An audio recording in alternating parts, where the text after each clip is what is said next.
Loretta Jennings is 76 years old, living quietly in a small southern town. But one night, hate comes crashing onto her doorstep. Masked men attack her and laugh as they speed away, convinced she's powerless. They couldn't be more wrong, because Loretta has a son, Daniel Jennings. And Daniel isn't just any son. He's a federal agent trained to dismantle hate groups from the inside. But when Daniel returns home to protect his mother, he uncovers a dark secret. The clan isn't just a gang of thugs. Now the question is, how far will a son go to defend his mother? And what happens when small-town hate collides with federal justice? Before we go any further, comment where in the world you are watching from and make sure to subscribe, because tomorrow's story is one you don't want to miss. Loretta Jennings stepped out of First Baptist Church into the cool spring evening, her heart still light from the harmonies of choir practice. The familiar hymns lingered in her mind as she began her walk home, humming Amazing Grace under her breath. The setting sun painted long shadows across the cracked sidewalk, and a gentle breeze carried the sweet scent of blooming dogwood trees. Her comfortable walking shoes tapped a steady rhythm as she made her way down Mason Street. She'd walked this route hundreds of times over the decades, watching the neighborhood change around her while she remained constant, like the sturdy oak tree in her front yard. The thought of home brought a small smile to her weathered face. Her garden would need checking. The tomato seedlings she'd planted last week were just starting to peek through the soil. James would have been proud of how she'd kept up their home. Her late husband had built that house with his own hands back in '62, working evenings and weekends until every board was perfect.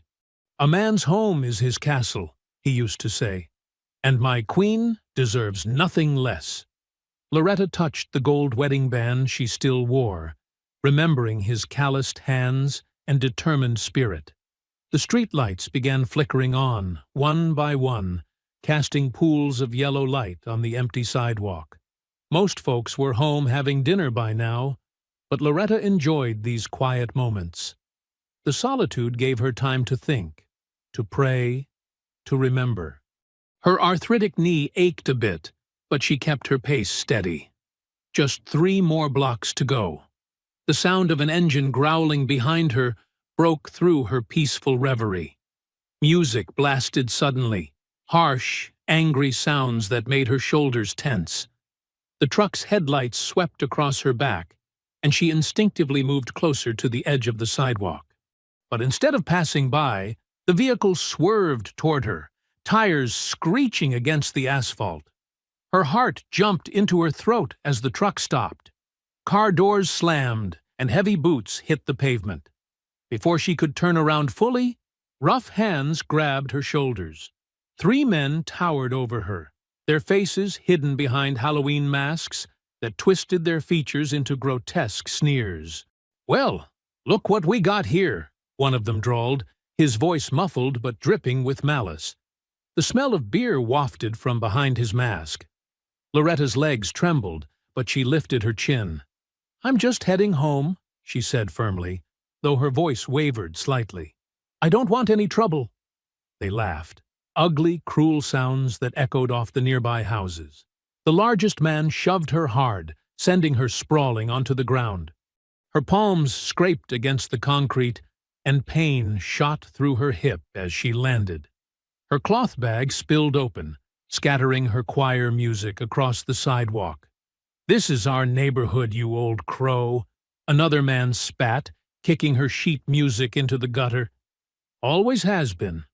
The third man had already moved to her yard, knocking over the ceramic flower pots she'd painted herself. Petunias and soil scattered across the grass. The sound of each pot shattering sent sharp pains through her chest, worse than the throbbing in her hands and hip. A spray can hissed in the darkness. The acrid smell of paint filled the air as one of them defaced her white picket fence. The fence James had repainted every spring until the day he died. Even in the dim light, she could make out the hateful words they were leaving behind. "Read it and weep," one taunted, shaking the spray can. That's what happens to people who don't know their place. Loretta tried to push herself up, but her arms shook too much to support her weight. Years of arthritis made her joints betray her when she needed them most. One of the men noticed her struggle and laughed, deliberately stepping on her fingers as he walked past. "Look at her squirm," he said. "Like a bug that needs squashing." They circled her like wolves, their boots scuffing the pavement. More cruel words rained down, each one designed to strip away her dignity, to make her feel small and afraid. But somewhere beneath the fear, a familiar ember of defiance glowed. She'd lived through worse than these cowards in masks. She'd seen attack dogs and fire hoses, survived cross-burnings and midnight phone calls. The men kicked more dirt toward her, some of it landing in her gray hair. Their laughter echoed off the houses, but not a single porch light came on. No doors opened. No one came to help. Finally, after what felt like hours but was probably only minutes, they tired of their sport. The truck's engine roared back to life, tires squealing as they peeled away into the night. Their music faded slowly, leaving behind only the sound of crickets and Loretta's ragged breathing. Every movement sent waves of pain through her body as she struggled to her feet. Her right arm throbbed where she'd landed on it, and she could feel blood trickling from her scraped palms. Clutching her arm close to her chest, she shuffled toward her front door, each step careful and measured. Inside her kitchen, the familiar walls that had witnessed so much of her life seemed to close in around her. Her hands shook as she lowered herself into the chair where James used to read his morning paper. The kitchen clock ticked loudly in the silence, marking each moment as she sat there, willing herself not to cry. These men thought they could break her spirit with their hatred and violence. But they didn't know about the steel in her spine, forged through decades of surviving exactly this kind of cruelty. Still, her fingers trembled as she reached for the telephone, knowing the call she needed to make. The kitchen clock showed just past 9 when Loretta picked up the phone, her fingers trembling as she dialed the familiar number. Each ring seemed to stretch for an eternity before she heard the click of someone answering. "Hello?" Daniel's voice was tired but warm, carrying the crisp professional tone he'd developed since moving to Washington. "Daniel?" Loretta tried to keep her voice steady. "I hope I'm not catching you at a bad time, baby. Never too busy for you, Mama. Just got home from the office. Everything okay?" There was a rustling sound as he settled into what she knew was his favorite leather armchair, the one she'd helped him pick out when he first moved to D.C. Loretta pressed her lips together, fighting back tears. "Oh, I'm fine. Just wanted to hear your voice is all." She winced as pain shot through her arm when she shifted in her chair. But Daniel knew his mother too well. "Mama, what's wrong? I can hear something's not right." "It's nothing serious, really." She glanced down at her scraped palms, still dotted with tiny pieces of gravel. "Just had a little trouble on my way home from choir practice." "What kind of trouble?" His voice sharpened slightly. Loretta sighed, knowing she couldn't hide it from him. "Some men. They were waiting on Mason Street. They pushed me down, broke my flower pots." Her voice cracked despite her best efforts. "They spray-painted some ugly words on the fence your daddy built." "They what?" Daniel's tone turned to ice. "Are you hurt? Did you call the police?" "Just some scrapes and bruises. My arm's a bit sore, but—" "Mama, tell me everything. Now." It wasn't a request. The dam finally broke. Loretta's voice shook as she described the attack. The masks, the cruel laughter, the boots stepping on her fingers. With each detail, she could hear Daniel's breathing getting heavier on the other end of the line. "I'm so sorry to bother you with this," she said quickly. "I know you're busy with your office work and all." "Stop that right now," Daniel cut in. "You did exactly right calling me. I'm coming down there tonight." "Oh, baby, you don't need to." "Yes, I do." Lock all your doors and windows. Call Sister Martha next door to check on you. I'll be there by morning. Daniel, it's a long drive from Washington. I mean it, Mama. Don't argue with me on this one. His voice softened. Get some rest. I love you. I love you too, baby. Drive careful. After hanging up, Daniel sat perfectly still for a long moment, his knuckles white as he gripped the phone. Then he moved with swift purpose to his home office. The bottom drawer of his desk opened smoothly, revealing his FBI credentials and badge. He ran his fingers over the gold shield. Senior Special Agent, Civil Rights Division, specializing in domestic terrorism and hate group networks. His go bag was already packed, a habit from years of sudden deployments to crime scenes across the country. He added his laptop, case files, and extra ammunition for his service weapon. The Glock 23 went into his shoulder holster, familiar and heavy against his ribs. In his bedroom closet, behind the neat rows of suits and ties, he pulled out a Kevlar vest. It wasn't standard procedure for visiting his mother, but something in his gut told him he'd need it. 15 years of investigating hate crimes had taught him to trust those instincts.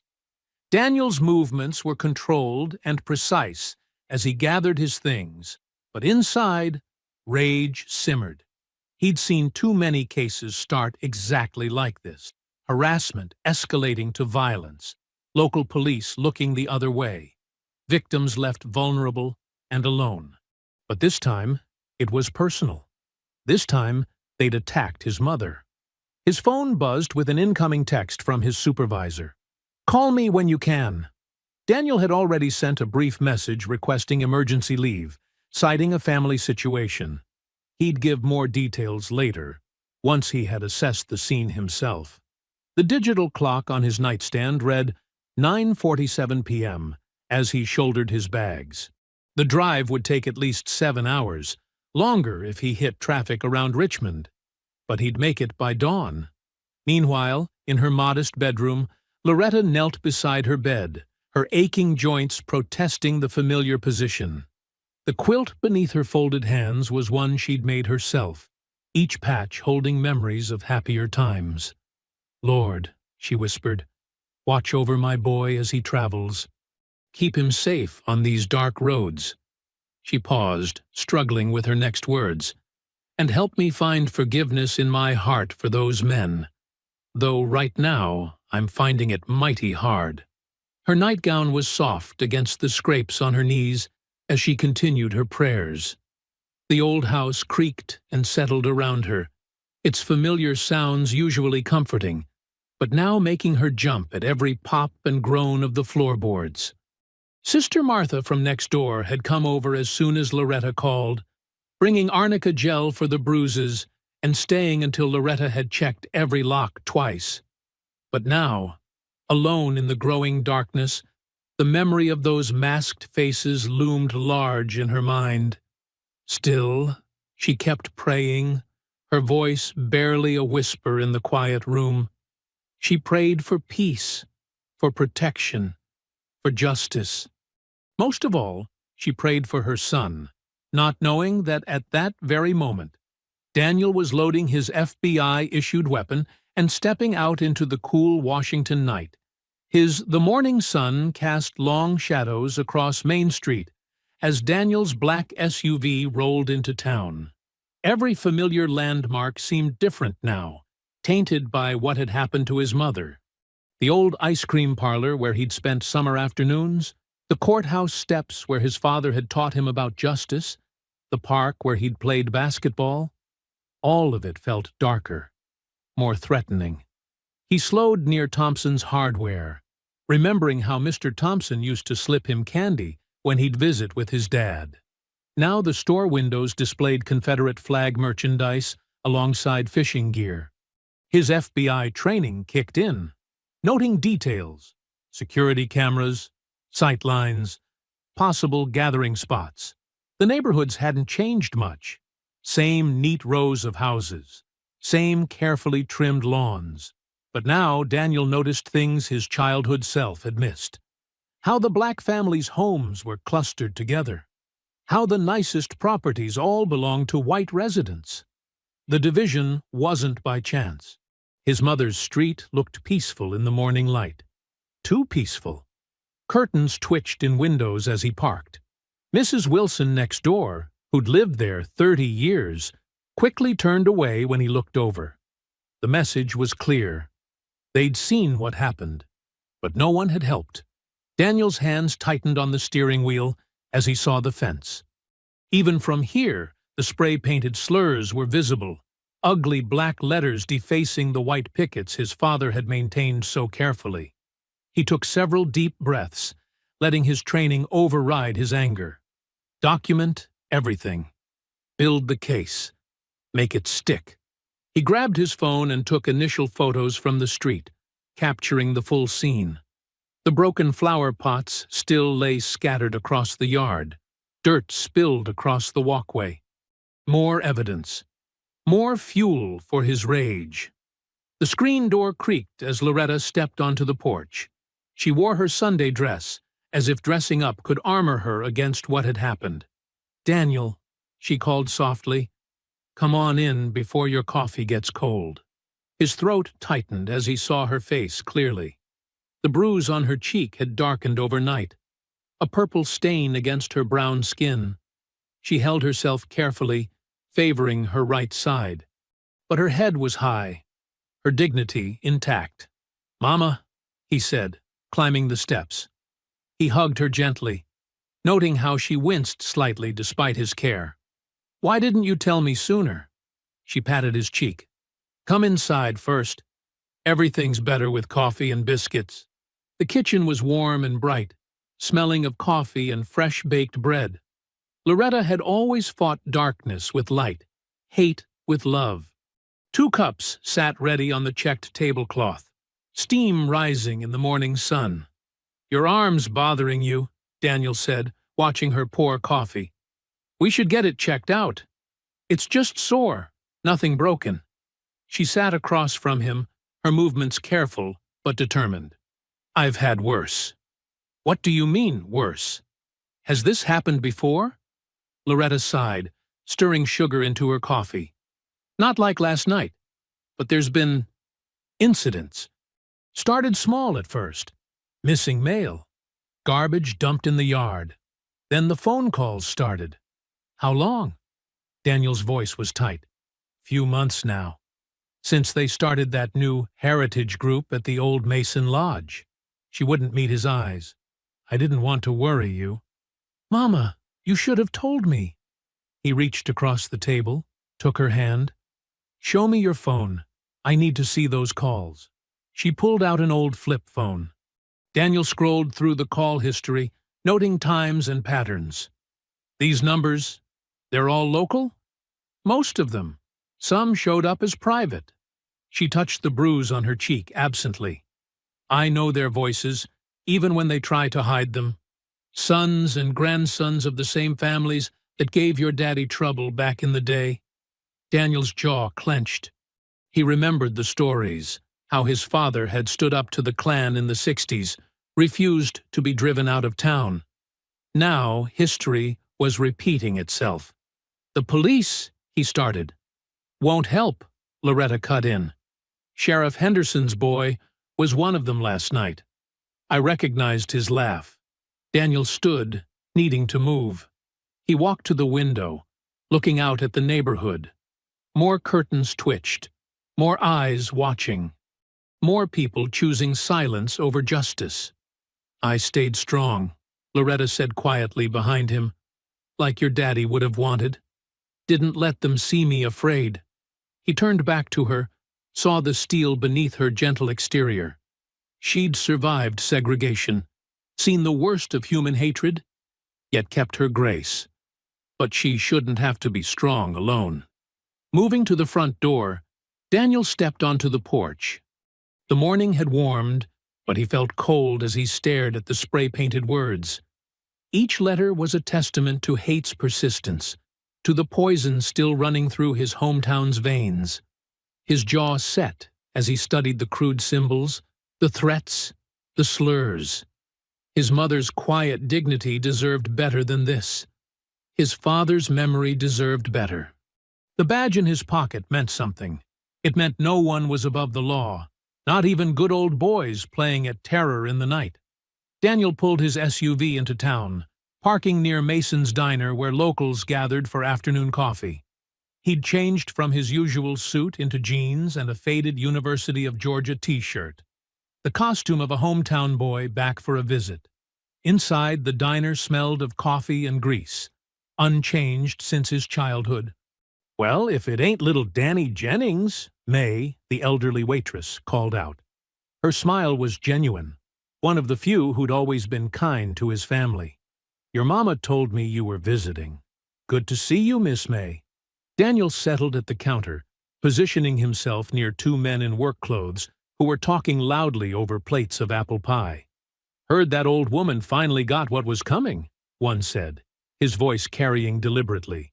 He wore a faded red baseball cap and had grease-stained hands, thinking she owns that street like it's her private garden show. His companion, younger and wearing a mechanic's shirt with Brad stitched on it, snickered. "Should have seen her face when she hit the ground.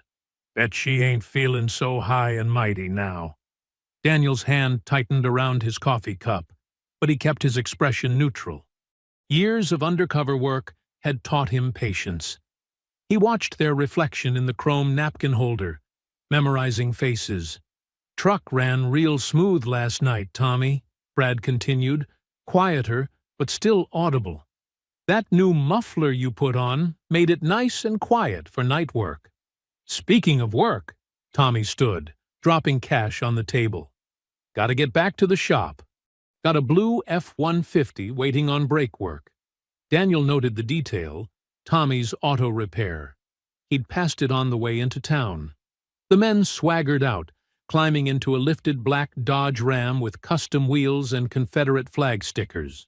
Daniel committed the plate number to memory. After finishing his coffee, he drove to the sheriff's office, a squat brick building with peeling paint. Inside, the air conditioning hummed weakly against the afternoon heat. A dispatcher looked up from her crossword puzzle. "Can I help you?" "Need to speak with Sheriff Cutter about a vandalism case," Daniel said pleasantly. "He's in his office."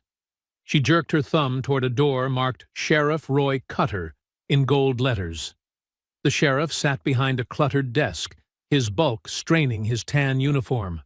Family photos lined the walls, hunting trips, fishing expeditions, generations of Cutters in law enforcement. Daniel noticed a particular photo, Roy Cutter as a young deputy, standing proudly beside his father, the previous sheriff. "What can I do for you?" Cutter's smile didn't reach his eyes. "Daniel Jennings, sir."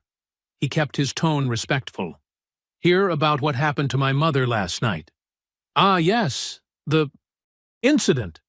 Cutter leaned back, chair creaking. "Unfortunate business." "More than unfortunate. She was assaulted, her property vandalized with racial slurs." "Boys will be boys," Cutter shrugged. "Probably just some kids blowing off steam." "Kids?" Daniel's voice hardened slightly. "I was at Mason's Diner just now. Overheard two grown men bragging about attacking an elderly woman. One works at Tommy's Auto Repair." "Tommy's good people," Cutter said dismissively. "Known him since he was knee-high. Besides, your mama can't identify who did it, being dark and all. Probably just imagined the whole thing." Daniel placed photos from his phone on the desk. The spray-painted fence, the bruises on his mother's face. "This look imagined to you?" Cutter barely glanced at them. "Could have happened any time. Could have done it herself for attention." His smirk grew more pronounced. "Some folks just like stirring up trouble where there ain't none." The implication hung in the air like poison. Daniel recognized the look in Cutter's eyes, the same look he'd seen in dozens of investigations. The smug certainty of power, of knowing the system would protect its own. "I'd like to file a formal complaint," Daniel said evenly. "Write it up if you want." Cutter gestured to a stack of forms. "But between us, Your mama might want to consider moving somewhere more suitable. City folks tend to fit in better with their own kind. Daniel filled out the form methodically, knowing it would disappear into a drawer never to be seen again. He noted Cutter watching him, probably wondering if this would be the end of it. The sheriff's confidence was a weapon. He expected no consequences, no justice. Walking to his car, Daniel pulled out his phone and dialed a familiar number. Agent Sarah Martinez had worked with him on dozens of hate crime cases. She answered on the second ring. "How's your mama?" she asked without preamble. Daniel looked back at the sheriff's office, where Cutter stood in the window watching him leave. "The rot goes deeper than I thought," he said quietly. The lazy afternoon heat wrapped around him as he climbed into his SUV. Main Street dozed in the sun, looking peaceful and ordinary. But beneath the surface, hatred festered like a wound, protected by badges and tradition, passed down through generations. His mother's bruises were just the latest symptom of a disease that had never really gone away. He started the engine, watching Sheriff Cutter's reflection grow smaller in his rearview mirror. The man's dismissive smirk stayed with him, not just the arrogance of it, but the certainty. Cutter thought he was untouchable, protected by a system built to shield men like him. The road stretched out ahead as Daniel drove, his mind already mapping connections, gathering threads. His mother's attack wasn't isolated. It was part of a pattern, a continuation of old hatreds wearing new masks. But patterns could be traced, documented, exposed. Evening settled over Loretta's house like a heavy blanket. Daniel stood at the kitchen window, scanning the darkening yard, while his mother stirred a pot of her famous butter beans on the stove. The familiar smell of cornbread baking filled the air, but it couldn't mask the tension. "You don't have to keep watching, baby," Loretta said, her voice gentle. "Come help me set the table." Daniel reluctantly moved away from the window, but his eyes kept darting to the shadows outside. He'd positioned his SUV where he could see any approaching vehicles and set up discreet security cameras earlier, though he hadn't told his mother about those. "Just being careful, Mama." He pulled plates from the cabinet, the same blue willow pattern dishes she'd had his entire life. Some had small chips now, like battle scars from decades of family meals. Loretta pulled the golden cornbread from the oven, its aroma filling the kitchen with warmth. "Reminds me of when your daddy was alive," she said, setting it on a cooling rack. "Times weren't so different then, you know?" Daniel paused in laying out the silverware. "What do you mean?" "Oh, we had our share of trouble." She spooned butter beans into a serving bowl, steam rising in the kitchen's yellow light. "Summer of '82, some men didn't like that your daddy got promoted at the factory." First black foreman they'd ever had. She settled into her chair at the kitchen table, her movements slower and stiffer than Daniel remembered. The bruise on her cheek had darkened to purple. "They came by one night," she continued, "threw bottles at the house, yelled awful things, but your daddy, he just stood on that porch, calm as could be. Didn't say a word. Just stood there until they ran out of bottles and courage." Daniel sat beside her, the memory of his father's quiet strength filling the space between them. "I remember him teaching me that standing up doesn't always mean fighting back." "That's right." Loretta reached for his hand, her skin papery, but her grip still firm. "He said dignity was something nobody could take unless you gave it away." They bowed their heads as Loretta said, "Grace," her voice steady despite everything. Daniel watched her face in the soft light, the lines around her eyes deeper than he remembered, but that same unwavering determination he'd always known. "Your daddy would be proud of you," she said, as they began to eat. "Following your own path, helping people who need it. I just wish I'd known what was happening here sooner." Daniel broke off a piece of cornbread, still warm. "Why didn't you tell me about the harassment?" Loretta sighed, stirring her beans. "You have your own life. Your own battles. A mama doesn't want to burden her children. You're never a burden, Mama. Bright headlights suddenly swept across the kitchen windows, flooding the room with harsh light. Daniel was on his feet instantly, but before he could move, there was a sharp crack of breaking glass. A rock crashed through the window, sending shards skittering across the linoleum floor. "Get down!" Daniel pushed his mother toward the floor, shielding her as engine noise roared past the house. He caught a glimpse of taillights disappearing into the darkness. When the sound faded, Daniel carefully helped Loretta up. She was shaking, but her jaw was set firm. He retrieved the rock from where it had landed near the stove. A piece of paper was wrapped around it, secured with a rubber band. Daniel carefully unfolded the note. The message was typed in bold letters. "Leave or burn." "Cowards," Loretta whispered, staring at the broken window. "Just like their daddies and their granddaddies before them." Daniel pulled out his phone to photograph the rock and note. More evidence. Glass crunched under his shoes as he checked the security cameras he'd installed. The truck had been moving too fast for a clear shot of the license plate. "We should get you somewhere safe," he said, turning back to his mother. "Just until I can—" "No." Loretta's voice was quiet but iron hard. "This is my home. Your daddy built it with his own hands, put in every nail, every board. I watched him do it." She looked around the kitchen, at the familiar walls that held 40 years of memories.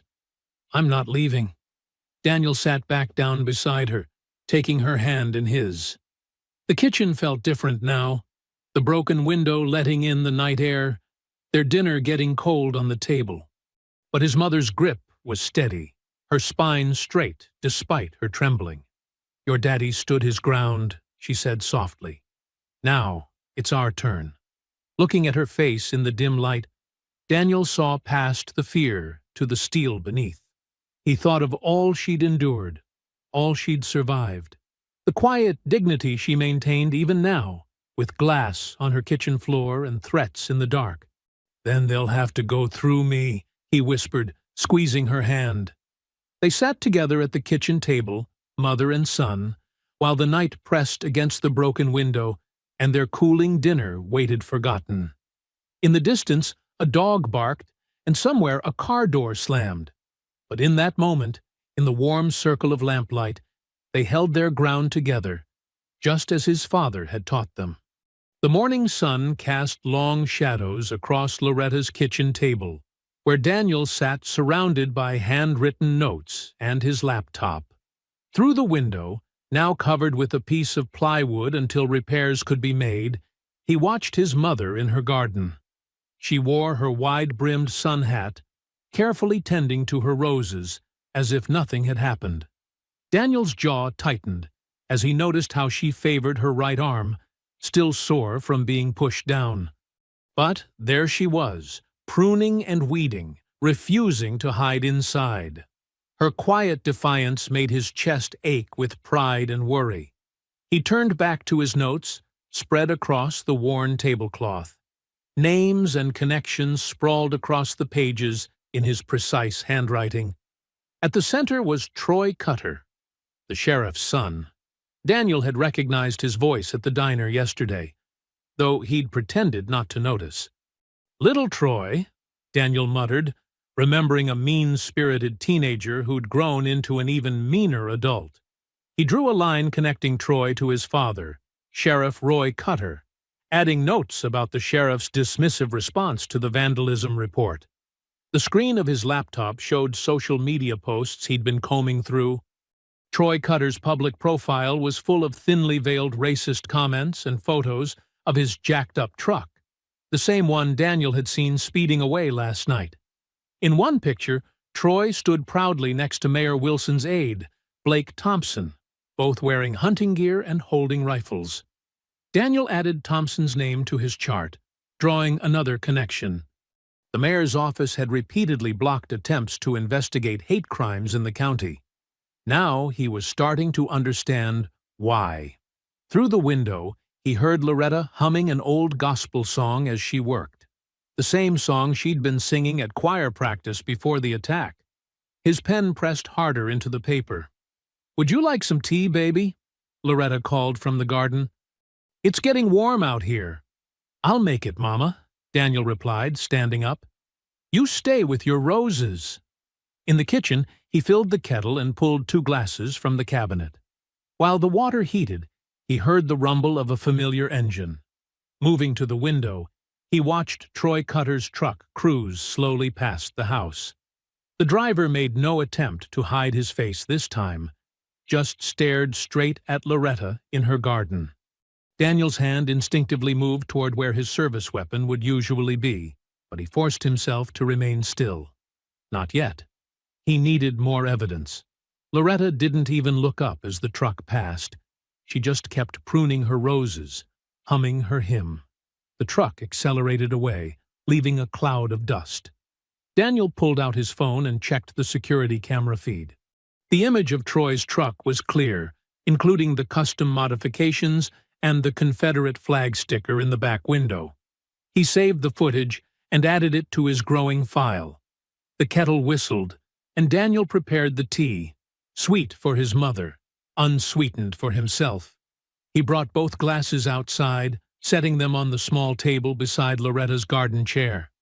"Thank you, baby," she said, taking a sip. "These roses need extra attention after all that rain we had." Daniel nodded, but his mind was already working on his next move. "I need to run into town for a bit, Mama. Will you be okay?" "I've been okay for 76 years, she replied with a small smile. "Go do what you need to do." 20 minutes later, Daniel parked his SUV across from the sheriff's office, positioning himself with a clear view of the parking lot. He didn't have to wait long. Troy Cutter's truck pulled in, parking in a spot marked Sheriff's Personnel Only. Daniel raised his camera, using the telephoto lens to capture clear shots of Troy emerging from the truck. The young man swaggered into the building, clearly feeling untouchable under his father's protection. Daniel took more photos of the truck, documenting every identifying detail. A few minutes later, Blake Thompson's car arrived. The mayor's aide hurried into the sheriff's office, looking nervous. Daniel photographed him too, adding to his growing collection of evidence. Back at home, Daniel created a new folder on his encrypted laptop. He labeled it Domestic Terror Threat and began organizing his findings. Photos of Troy's truck, screenshots of social media posts, and his hand-drawn connection chart all went into the file. He added timestamps and GPS coordinates to each piece of evidence, building the case methodically. The sound of Loretta's humming drifted in through the window again. Daniel glanced up to see her deadheading spent blooms from her rose bushes. A new bud was forming where vandals had broken a branch. Like his mother, it refused to be destroyed. He turned back to his laptop, creating subfolders for each suspect. Under Troy Cutter's name went the photos from this morning and the security camera footage. Under Blake Thompson's went documentation of the mayor's office's pattern of obstruction. Each piece of evidence was another thread in the web he was quietly weaving. Daniel saved everything to his secure FBI server, ensuring the evidence was safely backed up. Then he closed the laptop and tucked his notes into the folder marked Domestic Terror Threat. The title wasn't just procedural. He'd seen enough in his career to recognize the warning signs of organized hate groups. This wasn't random harassment. It was systematic intimidation, with deep roots in the local power structure. He placed the folder in his briefcase, next to his badge. The same badge that gave him the authority these small-town bullies thought they had. But unlike them, he knew how to use his power properly, methodically, legally, and with purpose. The wooden steps of First Baptist Church creaked under Daniel's feet as he climbed to the pastor's office. The familiar smell of old hymnals and lemon polish brought back memories of Sunday school lessons and choir practice. He knocked on the door marked Reverend Paul Harass. "Come in, son," called a warm voice. Daniel entered to find Reverend Harass exactly as he remembered, tall and dignified in his pressed white shirt. though his hair had gone completely gray. The pastor's eyes lit up with recognition. "Daniel Jennings, the Lord brings you back to us." Reverend Harris stood and embraced him. "I heard about what happened to your mama. My heart is heavy. That's why I'm here, Reverend." Daniel sat in the worn leather chair across from the desk. "I need your help." Reverend Harris leaned forward, folding his hands. "Tell me everything." Daniel explained the attacks, the sheriff's dismissal, and his own role at the FBI, watching the pastor's expression grow more concerned with each detail. "Lord, have mercy," Reverend Harris murmured, "but it doesn't surprise me. Things have gotten worse here lately, not better. More threats, more intimidation." He stood and walked to his window, looking out at the church's small parking lot. "Just last month, they tried to stop our voter registration drive. That's when I met Angela." "Angela?" "Angela Morris, young lawyer who moved back home after making a name for herself in Atlanta. She's been fighting voter suppression cases here in the county." He checked his watch. "In fact, she should be here any minute for our meeting about the church's legal aid program." As if on cue, a knock sounded at the door. A woman in her early 30s entered, wearing a crisp blazer and carrying a leather briefcase. Her natural hair was pulled back neatly, and her eyes were sharp and alert. "Angela, perfect timing," Reverend Harris said. "This is Daniel Jennings. His mother, Loretta, was attacked by the same people we've been dealing with." Angela's handshake was firm. "I heard about that. I'm so sorry." She sat down, setting her briefcase beside her. The sheriff's office claimed there wasn't enough evidence to investigate. "The sheriff's son was one of the attackers," Daniel said quietly. Angela's eyes narrowed. "That explains a lot." She pulled out a legal pad. "I've been documenting similar incidents. Threats against black business owners, vandalism at minority churches, mysterious fires at homes where we held voter registration events. What Angela's not saying," Reverend Harris added, "is that she's received threats herself. But she won't back down." "Can't afford to," Angela replied. "My grandmother marched for voting rights on these same streets. I won't let them undo all that progress." Daniel studied them both. The young lawyer's determination, the pastor's steady wisdom. Here were allies who understood what was at stake. "I need to be careful how I proceed," Daniel explained. "This is potentially part of a larger investigation. Everything has to be by the book." "Of course," Angela nodded. "I can help document incidents, gather statements from victims who've been afraid to come forward, all properly witnessed and notarized. And I can be a point of contact," Reverend Harris added. "People trust the church. They'll tell me things they won't tell law enforcement." "But discretion is essential," Daniel emphasized. "If the wrong people find out I'm FBI, it could compromise everything." "Your secret is safe," Reverend Harris assured him. "We know how to be careful." Angela pulled out her business card and wrote a number on the back. "This is my personal cell. Call any time, day or night." They spent the next hour sharing information, Angela's legal cases showing patterns of intimidation, Reverend Harris's list of incidents reported to the church, Daniel's observations about local power structures. Each piece added to the larger picture of organized hatred hiding behind badges and offices. "One more thing," Daniel said as they wrapped up. "My mother. She's vulnerable out there alone when I'm working. Could some church members—" "Say no more," Reverend Harris smiled. "We'll set up a rotation. Someone will always be nearby, watching out for her. Sister Loretta won't even notice." "Thank you." Daniel's voice was rough with emotion. "Both of you. We're in this together," Angela said firmly. "Your mother's case could be the key to exposing everything. We just have to build it carefully." The sun was setting when Daniel pulled into his mother's driveway. Loretta sat on her porch in the fading light, a shawl around her shoulders. The broken window above had been patched, but the ugly spray paint still marked her fence. "How was your day, baby?" she asked as he climbed the steps. Daniel sat beside her in the other rocking chair. "I met with Reverend Harass and a lawyer named Angela Morris." "Angela? Sweet girl. Does good work." Loretta rocked slowly. "They're going to help?" "Yes, Mama. But I need you to know, things might get worse before they get better. These people, when they feel threatened, they lash out harder." Loretta reached over and patted his hand. "I'm not afraid, Daniel. The Lord didn't bring me this far to falter now." She gazed out at her garden, where the roses still bloomed despite their rough treatment. "And I'm not alone anymore." "No, Mama."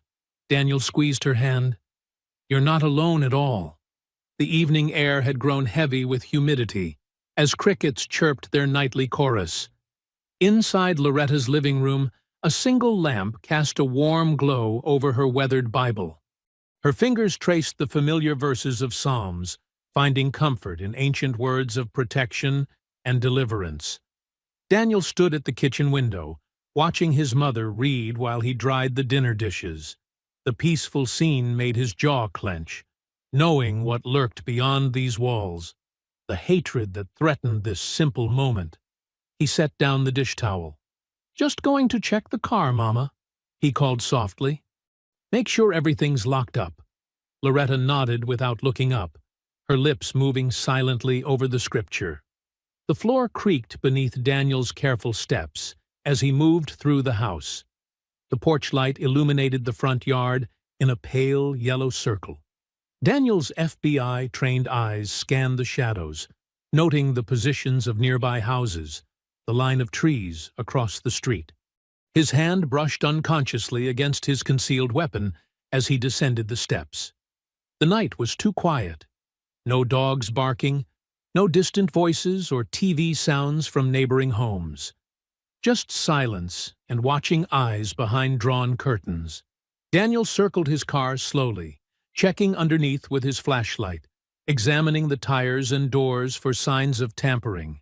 An engine rumbled in the distance.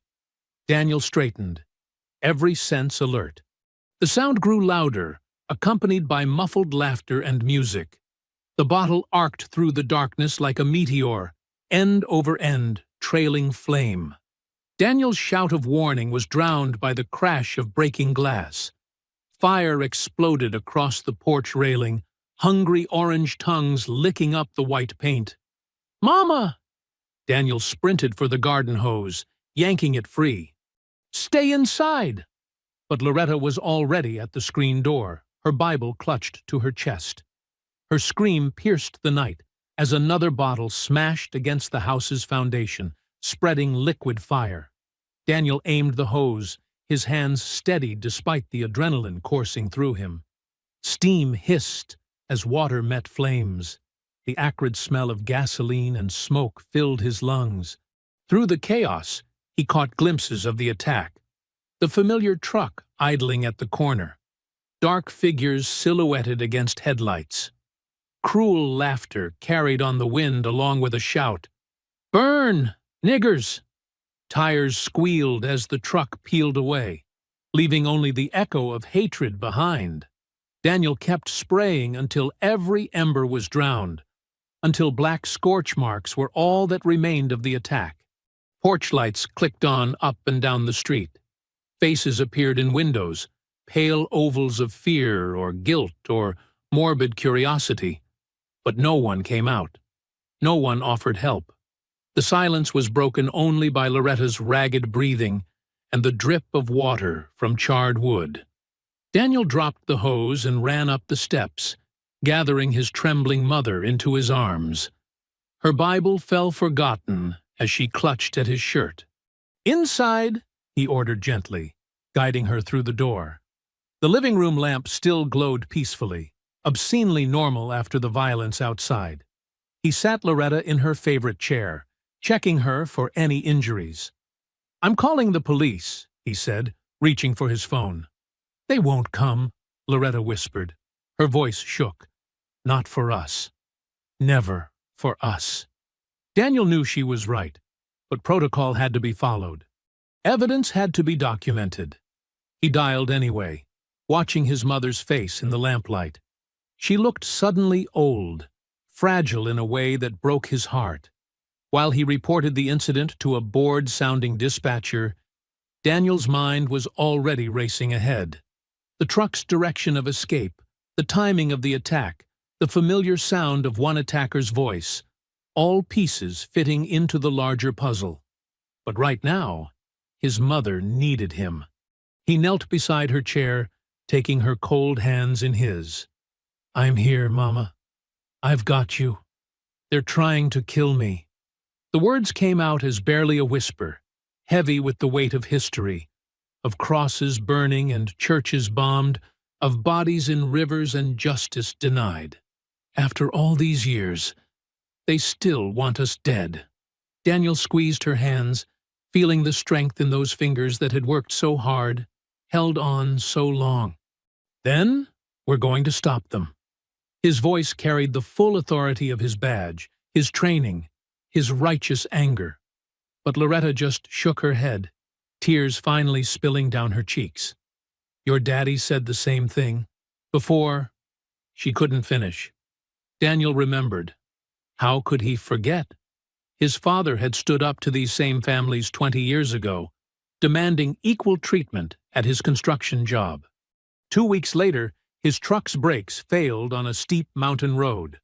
The police called it an accident. Everyone knew better. Now these cowards were targeting his mother, thinking she was alone and defenseless. They had no idea they'd just signed their own destruction. Red and blue lights finally flickered through the windows, local police responding with deliberate slowness. Daniel stood, straightening his shirt, sliding back into the role of concerned son rather than federal agent. He couldn't show his hand. Not yet. "Stay here, Mama," he said softly. "Let me handle this." Loretta caught his arm, her grip surprisingly strong.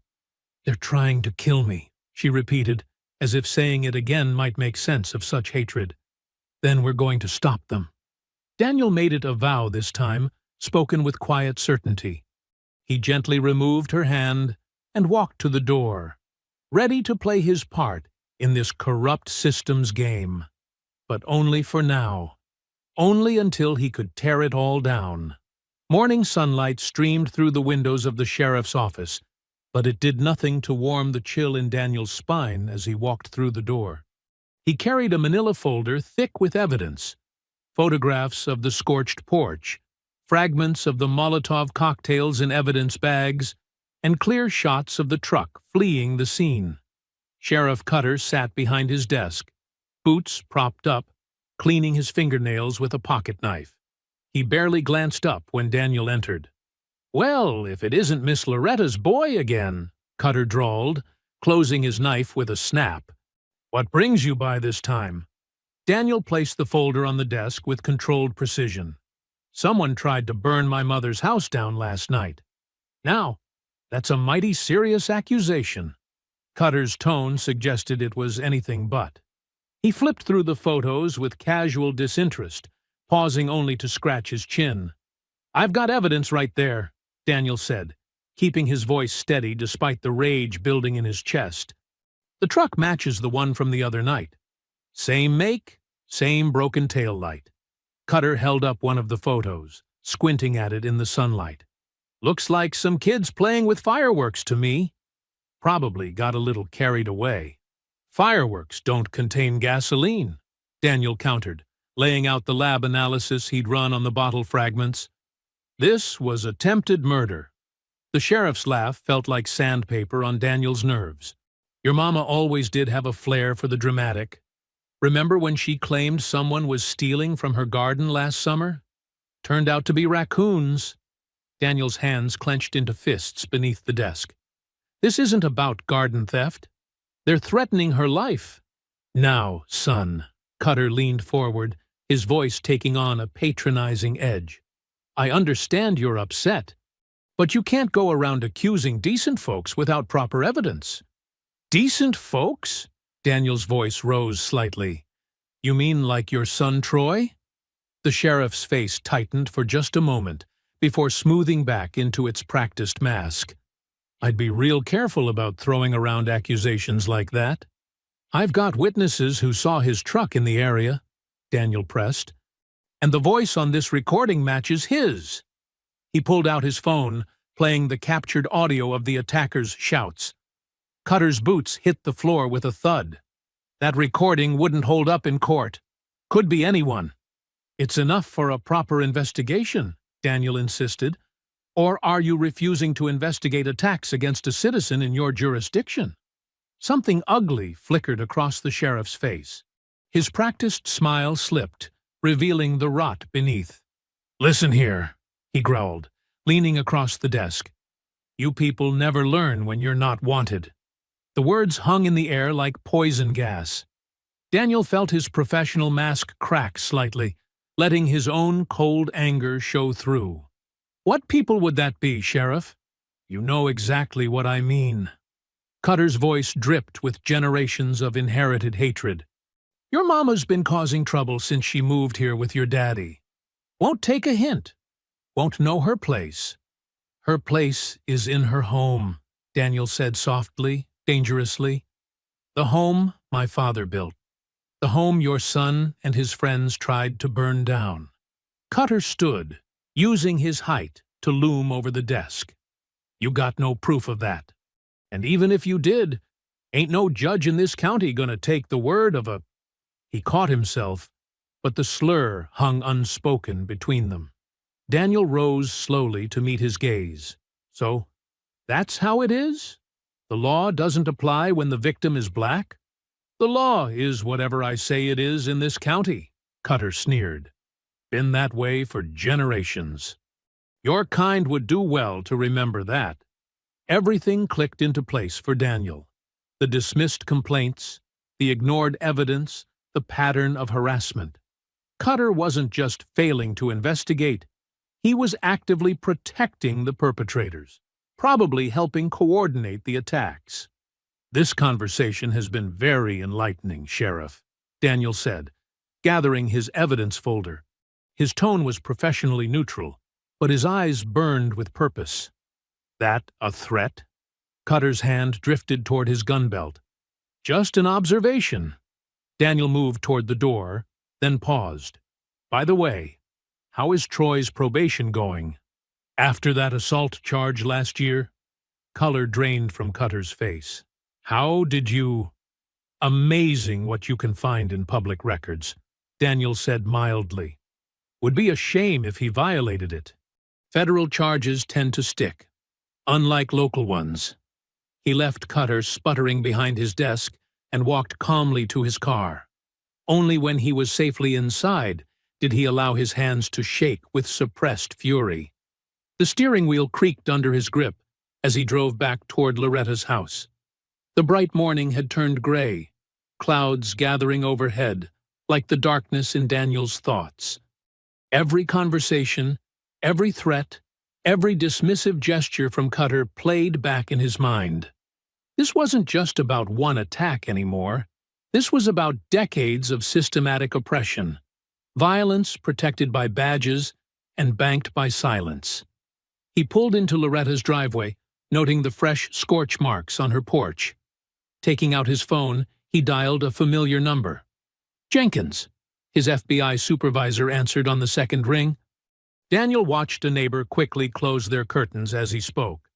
Sir, I'm going to need authorization for a covert sting. The morning sun cast long shadows across Loretta's driveway as Daniel adjusted the hidden camera in his car's dashboard. His fingers moved with practiced efficiency, checking angles and connections while keeping one eye on the street. 2 days had passed since his confrontation with Sheriff Cutter, and the tension in the neighborhood felt like a wire pulled tight, ready to snap. Through the kitchen window he could see Loretta moving with purpose, her hands deep in pie dough. The sweet scent of apples and cinnamon drifted out to where he worked. She'd insisted on baking for the church fundraiser despite everything, saying evil wouldn't stop her from doing good. Just like Mama, Daniel muttered to himself, a mix of pride and worry in his voice. He tested the camera's feed on his phone, making sure it captured clear images of anyone approaching the house. Inside, Loretta hummed an old gospel tune as she crimped the edges of her third pie. Her movements were precise, practiced over decades of baking. But Daniel noticed how she kept glancing at the windows, how her shoulders tensed at every passing car. "These supplies won't get themselves," Daniel said, stepping into the kitchen. The warmth enveloped him, along with memories of countless childhood moments spent watching his mother bake. "You sure you'll be okay for 30 minutes? Loretta waved her flour-dusted hands. "Lord knows I've survived worse than being alone for half an hour." Her smile was brave, but didn't quite reach her eyes. "Besides, I've got my pies to tend to." "Keep the doors locked," Daniel insisted, checking his phone one more time. "I've got the cameras running, and Reverend Harris is just 2 minutes away if you need him." "Go on now," Loretta shooed him toward the door. "Can't have a proper fundraiser without proper supplies." She adjusted her favorite blue shawl around her shoulders, the one Daniel's father had given her on their last anniversary before he passed. Daniel hesitated at the door, something nagging at his instincts. "I'll be quick as I can." "The Lord watches over me," Loretta assured him, turning back to her pies. The kitchen timer dinged, and she moved to check the oven. The screen door creaked shut behind Daniel as he walked to his car. The neighborhood seemed unusually quiet. No children playing, no dogs barking, just the occasional whisper of curtains moving in windows as neighbors peeked out. He'd barely turned the corner when a mud-splattered truck crept down Loretta's street. 3 men in hunting masks jumped out, moving with practiced coordination that spoke of planning rather than impulse. Inside, Loretta heard heavy footsteps on her porch. Before she could reach the phone, the door burst open. She knocked over a cooling rack in her desperate scramble toward the back door, sending an apple pie crashing to the floor. "Help!" she screamed, but rough hands grabbed her. One of the men pressed a cloth against her mouth, while another tied her arms. Her blue shawl slipped from her shoulders as they dragged her toward the door. Across the street, Mrs. Peterson heard the commotion and peeked through her blinds. Her face went pale at the sight of masked men manhandling her elderly neighbor. For a moment, her hand hovered over her phone. Then, with a sharp snap, she closed the blinds and turned away. The truck's engine roared to life. Loretta struggled against the rope binding her wrists, but the men shoved her onto the truck's floor. One of them laughed, a young, cruel sound she recognized from the previous attacks. "Shouldn't have gotten your boy involved, old woman," he sneered through his mask. The truck peeled away, leaving only tire marks and silence. Daniel pulled into the driveway 12 minutes later, arms full of baking supplies. The first warning sign was the door standing wide open, swaying slightly in the breeze. His FBI training kicked in instantly. He dropped the bags and drew his weapon, moving cautiously toward the entrance. "Mama!" he called out, scanning for threats. No response. The kitchen was a scene of disruption that told its own story. An overturned cooling rack. Pie fillings splattered across the floor like dark blood. The oven still humming with heat, holding what would be Loretta's last batch of pies for the fundraiser. "No, no, no," Daniel whispered, clearing each room with growing desperation. He found her shawl crumpled by the door, blue fabric twisted as if it had been yanked away in a struggle. Back in the kitchen, steam rose from fresh pies on the counter, their perfectly crimped edges a testament to Loretta's dedication. The timer buzzed insistently, calling for pies that would never be removed. Daniel switched off the oven with trembling hands. He picked up her shawl, pressing the soft fabric between his fingers. It still smelled like her, vanilla extract and the lavender soap she always used. His professional calm cracked for just a moment as he held it to his face. "I swear, I'll bring you back, Mama," he whispered into the empty kitchen, where cooling pies marked the moment when everything changed. The neighbor's curtains twitched again. and Daniel's jaw tightened. He had seen Mrs. Peterson's face in the window earlier. She had watched it happen. Done nothing. The same pattern of silent complicity that had protected racists in this town for generations. But this time would be different. This time, the wrong people had started a war. Daniel's fingers flew across his phone screen, pulling up the GPS tracking data he'd secretly installed on Troy Cutter's truck 2 days ago. His hands shook with barely controlled rage, but his FBI training kept his mind sharp and focused. Come on, he muttered, watching the blinking dot move across the digital map. The signal showed the truck had headed north out of town, toward the old logging roads, before stopping abruptly. Likely where they'd switched vehicles. He speed-dialed Angela Morris, the young lawyer who'd been helping gather evidence. Angela, I need everything you have on property holdings for the Cutter family, especially anything remote. Already on it, she replied, papers rustling in the background. Sheriff Cutter's brother owns 3 parcels out past the county line. One of them has an old tobacco barn. Daniel's phone buzzed with another call. Reverend Harass. He switched lines quickly. Reverend? Daniel, I just heard from Brother Marcus. He was driving his delivery route and saw 3 men in masks forcing someone into a different vehicle, a blue van, up by Old Miller Road.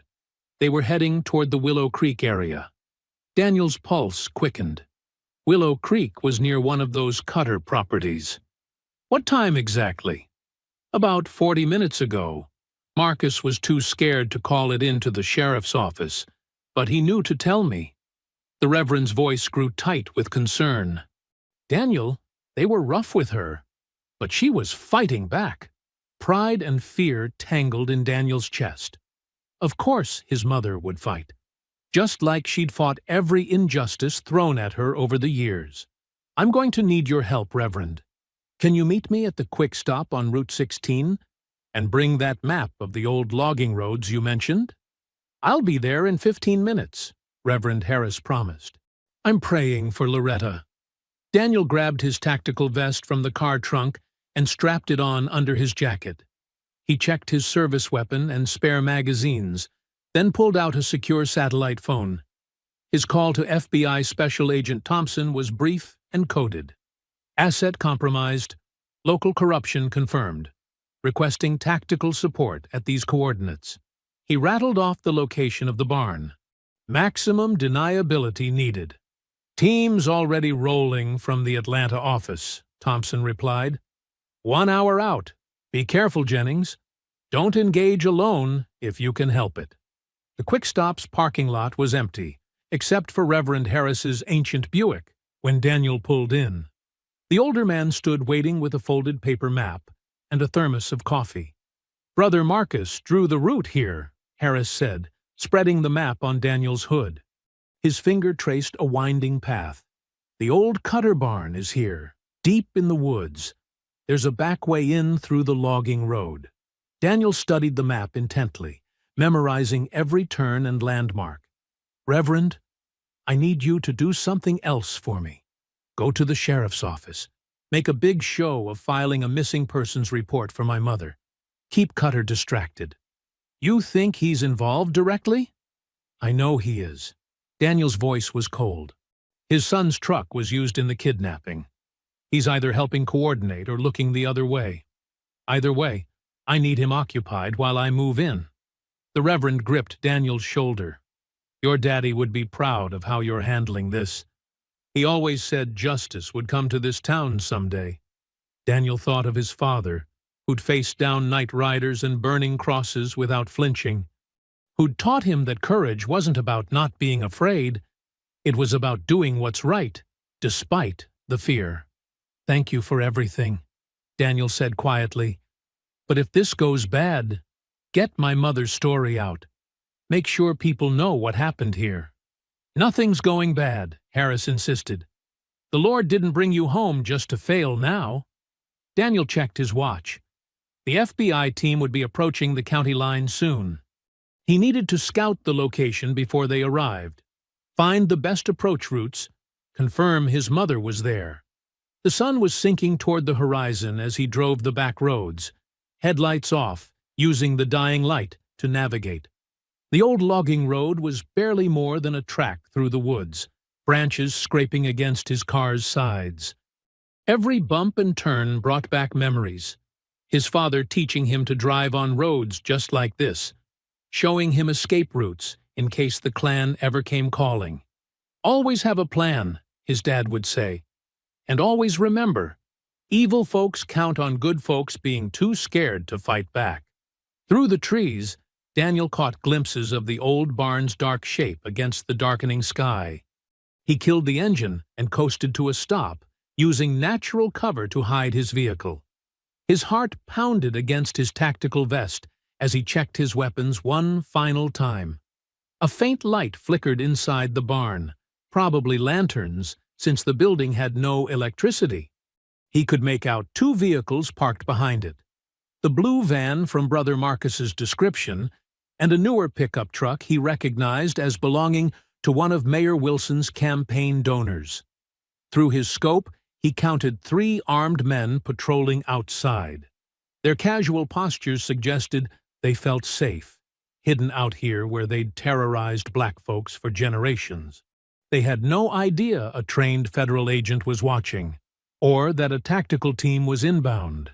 Daniel touched the photo of his parents he kept in his vest pocket, his father standing proud in his Sunday suit, his mother beaming in her blue shawl, the same shawl now lying crumpled on her kitchen floor. "I'm coming, Mama," he whispered, setting up his night vision equipment as the last rays of sun faded from the sky. "Just hold on a little longer." Through his night vision goggles, Daniel watched the old barn's interior through gaps in the weathered boards. His stomach churned at the scene inside. Loretta sat bound to a wooden chair under harsh battery-powered lanterns, her chin lifted defiantly, despite the bruise darkening her cheek. Around her, 5 men wearing makeshift white robes paced like hungry wolves. Sheriff Cutter stood near Loretta, his uniform badge gleaming dully in the lantern light. He'd shed his professional mask completely, revealing the hatred beneath. His son Troy strutted nearby, fingering a length of rope threateningly. "You people never learn," Cutter was saying, his voice carrying through the thin walls. "This town has traditions, ways things are supposed to be. Your kind pushing for change, acting uppity. It stops now." "The only thing stopping," Loretta replied clearly, "is your reign of terror." Even tied up, she radiated dignity. Troy stepped forward and raised his hand, but Cutter caught his arm. "Not yet, boy. She needs to hear the message first." He turned back to Loretta. "Next week's rally will remind everyone who really runs things here. 500 of our brothers coming from 3 states. Time to put fear back in their hearts." Daniel's blood ran cold. This wasn't just about terrorizing his mother. They were planning something much bigger. He touched his radio, whispering coordinates to the FBI team moving into position around the barn. Through the gaps, he could see more men arriving, carrying torches and crude weapons. His count reached 15 hostiles. Among them, he recognized faces from town: the mayor's brother-in-law, 2 deputies, the high school football coach. The rot really did run deep. "Once we're done here," Cutter continued, "we'll make an example of that new black lawyer, too. Then the voter drives stop. The protests stop. Everything goes back to normal." "Your kind of normal died a long time ago," Loretta said softly. "My husband fought it. My son fights it. You can't stop change." Troy backhanded her hard. Daniel's finger tightened on his trigger, but he forced himself to wait. Just a few more minutes until the team was in position. "Your precious son," Troy sneered. "The big shot who came home to save Mama. Where is he now?" He leaned close to Loretta's face. "Running scared, I bet. Just like his daddy should have." The radio in Daniel's ear crackled. "Teams in position. Execute on your mark." He took a deep breath, remembering his father's words. Evil counts on good folks being scared. Not tonight. Not ever again. Daniel triggered the signal. Flash bangs burst through the windows as FBI agents crashed through every entrance. FBI. Everyone on the ground! Hands where we can see them! The barn erupted in chaos. Daniel burst through the side door, weapon trained. Through the smoke and strobing lights, he saw white-robed figures scrambling. Some reached for weapons but dropped them as agents swarmed in with rifles raised. Troy tried to run but caught a taser in the back. He went down screaming. 2 agents pinned him as he thrashed. Sheriff Cutter reached for his service weapon. "Federal agents! Drop it!" Daniel shouted. When Cutter swung the gun toward him, Daniel double-tapped him in the shoulder. The sheriff collapsed, clutching his arm and howling. "You can't do this!" Cutter screamed as agents cuffed him. "This is my town, my county." "Not anymore," Daniel said coldly, watching him dragged away. More agents poured in, securing suspects and evidence. Daniel rushed to Loretta, holstering his weapon to cut her bonds. Her wrists were raw from the ropes, but her eyes blazed with triumph. "I knew you'd come," she whispered through tears, touching his face. "Just like your daddy taught you. Stand up to evil."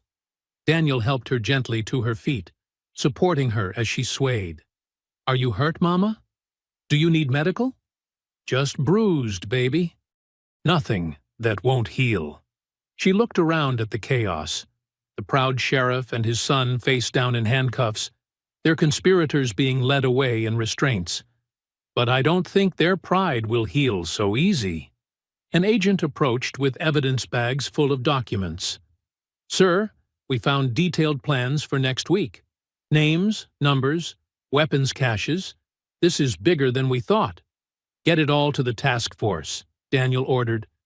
"I want every connection mapped, every conspirator identified." He turned to his mother. "Think you're up for giving a statement? We need to do this by the book." Loretta straightened her dress, wiped her eyes, and nodded firmly. "I'll tell everything. It's time all their secrets saw daylight." As agents processed the scene, more evidence emerged. Membership lists, financial records, plans for intimidation campaigns against black voters and civil rights workers. The barn that had housed decades of hatred was yielding up its poison. Through it all, Loretta sat with quiet strength, answering questions clearly and precisely. She identified faces, recalled threats, pieced together the network of corruption that had protected these men for so long. Daniel watched her with fierce pride, remembering all the times she'd faced down hatred with unshakable dignity. Tonight, that dignity had helped bring justice. Tonight, the shadows receded a little further. Outside, red and blue lights painted the trees as more law enforcement arrived. The conspirators were loaded into transport vans, their white robes traded for handcuffs. Tomorrow's headlines would shake the county to its foundations. But for now, Daniel focused on his mother, holding her hand as paramedics checked her injuries. The night wasn't over, but the worst had passed. The evil that had counted on good people staying afraid had finally met something stronger: a mother's courage and a son's determination to see justice done. The morning sun cast long shadows across the courthouse steps as news vans lined the street, their satellite dishes reaching toward the sky like metal trees. Reporters clutched microphones and cameras, their excitement electric in the cool morning air. This wasn't just another small-town crime story. This was the exposure of generations of hidden hatred. Loretta sat in the front row of the courtroom, her posture straight despite the bandages on her wrists. She wore her Sunday best, a pearl blue dress and her mother's cameo brooch. Daniel stood protective beside her in his FBI jacket, his badge catching the fluorescent lights. Through the courthouse windows, they could hear the crowd growing outside. Black community members stood shoulder to shoulder with white allies, holding signs demanding justice. The wall of silence that had protected racist violence for so long was crumbling. Angela Morris strode into the courtroom, her heels clicking against the marble floor. Her briefcase bulged with motions and federal statutes. She'd been up all night preparing, fueled by coffee and righteous determination. She nodded to Loretta and Daniel before taking her place at the prosecutor's table. "All rise," the bailiff called out. The side door opened, and the parade of shame began. Sheriff Roy Cutter shuffled in first, his hands and feet shackled. His uniform was gone, replaced by an orange jumpsuit that seemed to drain the arrogance from his face. His wounded shoulder was bandaged, and he wouldn't meet anyone's eyes. Troy Cutter followed, his swagger replaced by sullen defeat. Behind them came the others, the mayor's brother-in-law, the deputies, the football coach, and more. 15 men who'd hidden their hatred behind respectability, now exposed in the harsh light of justice. Cameras flashed through the courthouse windows. This moment would be on every news channel by noon. The fall of a corrupt sheriff and his clan conspirators, brought down by the very people they'd tried to terrorize. Angela stood, her voice clear and strong. "Your Honor, the United States moves to charge these defendants under federal hate crime statutes with additional charges of conspiracy, attempted murder, kidnapping, and civil rights violations." She laid out the evidence: the attack on Loretta, the firebombing, the kidnapping, and the planned mass rally of violence. "Furthermore," she continued, "we have evidence linking these defendants to a broader network of organized hate groups across 3 states. The FBI is executing search warrants as we speak." The defendants' lawyers shifted uncomfortably. They knew what the evidence meant. No deals, no quiet pleas, no sweeping this under the rug. Their clients would face the full weight of federal law. Through it all, Loretta sat quietly, her eyes never leaving the men who'd attacked her. She wasn't afraid anymore. Let them see her strength. Let them know their hatred had failed. Outside, reporters surged forward as Daniel escorted Loretta from the courthouse. Camera flashes exploded around them, but Loretta moved with dignity, her head high. "Mrs. Jennings, how does it feel to see your attackers in custody?" "Agent Jennings! Did you know about the sheriff's clan connections before the raid?" Daniel guided his mother through the crowd, but Loretta paused at the microphones. Her voice carried clearly across the courthouse steps. "My husband built our home with his own hands," she said. "He taught our son to stand up to evil. These men thought they could frighten me away with their hatred. Instead, they brought their own darkness into the light." The cameras rolled as she spoke, capturing every word. Behind her, Daniel stood proud, the son who'd turned his mother's pain into justice. The image would become iconic. An elderly black woman's quiet strength backed by her FBI agent son's protective presence. News helicopters circled overhead as they drove to the hospital for Loretta's follow-up examination. Her bruises needed checking, though her spirit was unbroken. The doctor insisted on keeping her overnight for observation. In her hospital room that evening, the TV played endless coverage of the arrests. Experts discussed the broader implications. How many other police departments might harbor similar secrets? How many other communities lived under the shadow of protected hatred? Loretta sat propped up in bed, watching the footage with Daniel. The sunset painted the room in warm colors, so different from the harsh lantern light of the barn. On screen, Angela Morris gave interviews about federal charges and systemic change. "Look at that," Loretta said softly, pointing to images of the crowd outside the courthouse, black and white together, saying no more. "That's what your father dreamed of." Daniel adjusted her pillows, his touch gentle. "I wish he could have seen it." "He sees," Loretta smiled, taking his hand. "Your father would be proud. not just of catching them, but of doing it the right way, using the law to bring justice, not revenge. A nurse brought in dinner, pausing to watch the news coverage. On screen, Sheriff Cutter's booking photo showed a broken man, his power stripped away by the truth. The ticker below announced expanded federal investigations into hate group infiltration of law enforcement. "It's not over," Daniel said, watching the coverage. "There are more out there, more networks to expose." "But they're afraid now," Loretta replied. "Afraid because one old woman wouldn't be silenced. Afraid because good people finally stood together." She squeezed his hand. "Your father would be proud." The setting sun cast long shadows across her hospital bed. But unlike the shadows of hatred that had haunted their town, these would fade with the dawn of a new day. Justice had finally stepped into the light. The federal courthouse buzzed with tension as the trials entered their third week.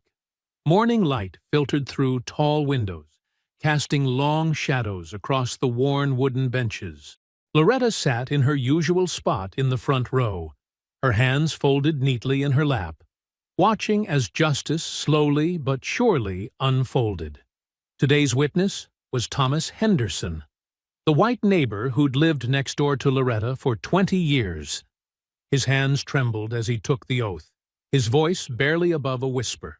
He'd stayed silent through years of watching harassment, but now, faced with federal prosecutors and the weight of his conscience, he couldn't keep quiet anymore. "Yes, I saw them that night," Henderson testified, refusing to meet the defendant's glares. "Sheriff Cutter's truck was parked outside Mrs. Jennings's house. I heard the glass breaking, heard her cry out." He wiped his forehead with a handkerchief. I should have called someone." "Should have helped." Angela Morris approached the witness stand, her heels clicking against the floor. "And why didn't you, Mr. Henderson?" "Because—" He swallowed hard. "Because everyone knew the sheriff protected them. The mayor, too. They'd make your life hell if you spoke up." The prosecution presented emails, phone records, and bank statements. Money had flowed from the mayor's office through shell companies to fund Klan activities. Building permits were denied to black businesses, while known hate group members received special treatment. The web of corruption stretched through every level of local government. Mayor Wilson sat at the defense table, his face ashen as his own secretary testified about shredded documents and midnight meetings. His expensive suit couldn't hide his nervous sweating as more evidence mounted. Leaked texts showing him coordinating with Sheriff Cutter to suppress complaints about racist incidents, recordings of him threatening city workers who questioned the pattern. During a brief recess, Daniel stood in the courthouse hallway, watching reporters scribble in notepads. The story had grown beyond their small town. Federal investigators were now examining similar patterns in counties across 3 states. What started with an attack on his mother had exposed a cancer of hatred that had metastasized through the whole region. When court resumed, Daniel took the stand. He sat straight-backed in his FBI jacket, his voice steady as he explained how he'd tracked the network. "The attack on my mother wasn't random," he testified. "It was part of a systematic effort to intimidate and control through fear. The sheriff's department didn't just ignore complaints. They actively protected the perpetrators." Angela Morris displayed photos on the courtroom screen. Burned crosses documented but never investigated. Vandalized churches marked as low priority. Threatening letters dismissed as pranks. "And what did you discover about the mayor's involvement?" she asked. "Mayor Wilson used his position to facilitate these activities," Daniel explained. "Building permits were weaponized. Police patrols were redirected away from targeted neighborhoods. City contracts went to businesses connected to known hate group members." In the gallery, Loretta watched her son with quiet pride. He'd transformed her pain into purpose, using the law to tear down what hatred had built. The defendants shifted uncomfortably as Daniel detailed their networks, their secrets, their carefully hidden ties to violence. The evidence was overwhelming. Day after day, more city officials resigned as their connections to the conspiracy emerged. The morning paper ran daily updates on new indictments, new investigations, new revelations of how deep the corruption went. When the prosecution rested, the defense attorneys barely mounted an argument. How could they, with their clients' crimes captured on surveillance video, documented in their own emails, confirmed by multiple witnesses? The jury deliberated for less than 6 hours. The courtroom was packed for the verdict. Reverend Harris sat beside Loretta, holding her hand. Angela Morris stood tall at the prosecutor's table, while Daniel watched from his place near the door. In the matter of the United States versus Roy Cutter, the jury foreman read, on the charge of conspiracy against rights, we find the defendant guilty. The litany of guilty verdicts continued. Sheriff Cutter, 25 years. Troy Cutter, 18 years. Mayor Wilson, 15 years. One by one, the men who'd terrorized their community faced justice. When the final verdict was read, the courtroom erupted in cheers. Years of fear and silence broke like a dam. People hugged, cried, raised their hands in triumph. Even the bailiff cracked a smile. Loretta remained seated, tears sliding down her cheeks as she watched her tormentors led away in chains. Angela Morris turned to her with a bright smile, while Reverend Harris squeezed her shoulder in support. Through the courthouse windows, they could hear the crowd outside celebrating. News helicopters circled overhead, broadcasting the moment to the nation. This wasn't just about one town anymore. It was about breaking the grip of hatred everywhere it festered. "You did it, Mama," Daniel said softly, coming to sit beside her. "Your courage made this happen." "We did it," she corrected him, taking his hand. "All of us together. That's what it takes to beat hatred. People standing together in the light." The afternoon sun streamed through the high windows, touching everything with gold. In its warm glow, Loretta watched as the last defendant was led away. Their power was gone, their networks exposed, their reign of terror ended. The courtroom gradually emptied, but Loretta sat a moment longer, feeling the weight of history in this place. How many others had waited decades for such justice? How many had never seen it at all? She said a silent prayer of thanks, both for this victory and for the strength to have endured until it came. I hope you enjoyed that story. Please like the video and subscribe so that you do not miss out on the next one. In the meantime, I have handpicked 2 stories for you that I think you will enjoy. Have a great day.